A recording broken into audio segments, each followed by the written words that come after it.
அஸ்ஸலாமு அலைக்கும். Hi, welcome to our channel. இன்றைக்கி நம்ம பார்க்க போகிற டிஷ் என்னென்னா ஹைதராபாத்து சிக்கன் தம் பிரியாணி தான் பார்க்க போகிறோம். அதுக்கு முன்னே நம்ம சேனலை சப்ஸ்கிரைப் பண்ணுங்கள், பக்கத்துள்ள பெல் பட்டனை கிளிக் பண்ணுங்கள். வாங்க வீடியோக்குள்ளே போகலாம்.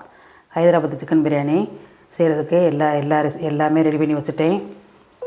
சிக்கன்லாம் பெரட்டி வச்சுருந்தேன். நான் ஏற்கனவே நம்ம சேனலில் சிக்கன் தம் பிரியாணி போட்டிருக்கிறேன், மட்டன் ஹைதராபாத் தம் பிரியாணி போட்டிருக்கிறேன். புதுசாக பார்க்குறவங்க பாருங்கள். இப்போ எல்லாமே ரெடி பண்ணி உங்களுக்கு தம் போட்டு இப்போ காட்டுறேன். சிக்கனை பிரட்டி வறுத்து வச்சுக்கிட்டேன். ஆனியன் வறுத்து வச்சு மசாலாலாம் ரெடி பண்ணி உங்களை சாப்பாடை நல்லா வேக வச்சு எப்படி இருக்கு பாருங்க. பாசுமதி ரைஸ் எவ்வளோ நீளம் நல்லா பக்குவமாக வேக வச்சு இந்த மாதிரி வடித்து வச்சுக்கிறணும். நம்ம சேனலில் இருக்குது, நீங்கள் புதுசாக பார்க்குறவங்க பாருங்கள். இல்லை சிக்கன்லாம் போட்டு தம் பண்ணி ரெடியாக வச்சுருக்கேங்க பாருங்க. சாப்பிட்ற மாதிரி எல்லாம் ரெடி பண்ணி கரெக்டாக வச்சுட்டேன். இப்போ ஆனியன் பச்சடி ரெடி பண்ணி சாப்பிட போகிறோம். சாப்பாடு ரெடி ஆயிடுச்சு. இனிமேல் சாப்பிட வேண்டியதான். என் பையன் என் ஹஸ்பண்ட் வந்துடுவாங்க தொழுதுட்டு, அதுக்காக ரெடி பண்ணி வச்சுருக்கிறேன். ஆனியன் ரெடி பண்ணி வச்சுருக்கேன் பாருங்கள், மாதுளம்பழம் போட்டு சாப்பிட்டுட்டு ஸ்வீட்டு சாப்பிட்றக்காக எடுத்து வச்சுருக்கிறேன். எல்லாருமே இந்த வீடியோலாம் டைப் பண்ணி பாருங்கள். ஏற்கனவே நம்ம சேனலில் இருக்குது.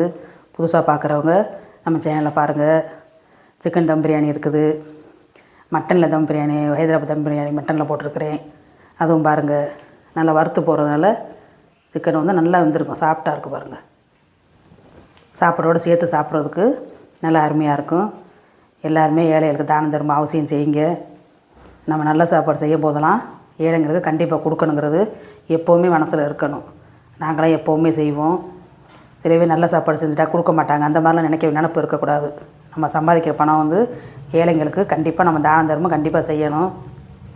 நான் இன்றைக்கி வெள்ளிக்கிழமை செஞ்சேன், இப்போ ஏழைங்களுக்கு கொடுத்தேன். இந்த மாதிரி எல்லாருமே மனசு நல்ல எண்ணத்தோடு எல்லாம் சமைச்சிங்கன்னா சாப்பாடு நல்லா அமையும். நல்ல பண வசதியும் நல்லா பறக்கத்தும் நல்லா கொடுப்பேன். அந்த மாதிரி எல்லாருமே ட்ரை பண்ணுங்கள். சாப்பாடு செய்யும் போதெல்லாம் ஏழைகள் கொடுக்கணுங்கிறது அது எப்போயுமே முயற்சி பண்ணுங்கள். நல்லா தானம் தர்மம் அவசியம் பண்ணுங்கள். நம்ம சேனலில் பார்க்காதவங்க அவசியம் பாருங்கள். எல்லாமே ட்ரை பண்ணுங்கள். சின்னவங்க பெரியவங்க எல்லாம் விரும்பி சாப்பிடுவாங்க.